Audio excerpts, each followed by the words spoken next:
Holy crap, I'd given up on it, but Nico Collins has been designated for return on Friday ahead of the Lions game. This means that he has a 3-week window in which he can practice and be reinstated on the active roster, or else he has to go back on IR. The big question is, does he play versus the Lions on Sunday?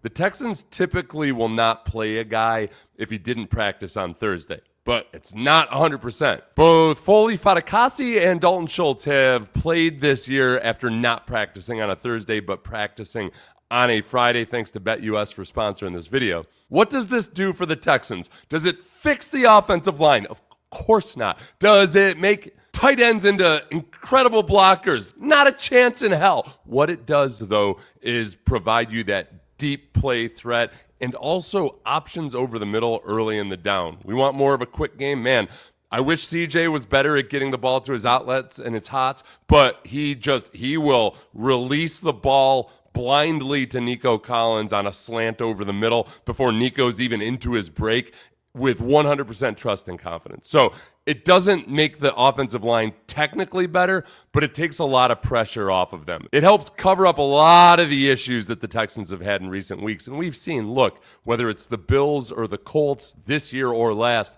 the Texans have won some games specifically because of one single deep strike to Nico Collins. And he was the one player who seemed to be immune to all these too high safety looks the Texans were getting earlier in the year. So the Texans have been 3.5-point underdogs for the last few days. I don't know if that changes it. At BetUS, you can get 150% bonus on your first deposit with 125% bonuses on your second and third, all the way up to $2,000. Check it out online at betus.com. Since Nico's been injured, Joe Mixon has come back and the run game has been revitalized. It's still not what it needs to be down in the red zone. I don't trust that they can run when they have to run, but you now have viable threats at running back and a viable threat at wide receiver that can put defenses in a bind, which is a great time for this to happen if Nico Collins plays on Sunday. Now, when will we know for sure? It could happen game day. Puka Nacua earlier this season was activated on game day of a Thursday night game. So is this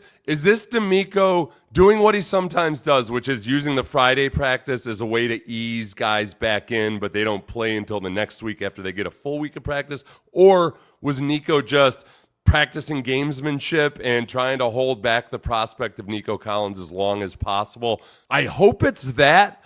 I don't know if I would have preferred Nico out there practicing on Wednesday and Thursday to get his timing down more so than anything else. I think that might provide more of a benefit than trying to ambush the Lions, who are preparing as if Nico Collins is going to play anyway. But this is real juice that I have for this game in a way that the Battle Red was just not doing it for me. This is like 17 Battle Red debuts. And look, the Texans have done some magical things with the Battle Red uniforms before. A lot of times, though, they were scheduling it like a homecoming game against a lesser opponent. I don't know why they chose the Detroit Lions, but I'm here for it. It's Sunday Night Football. Chris Collinsworth is going to be rolling out his proprietary PFF stats. And again, I don't know if Nico's going to play. I want to be conservative here, not push it too far, but it is the Lions. DeMeco, I will remind you that it's the Lions. So if Nico says, "Oh yeah, coach, I'm ready to go," just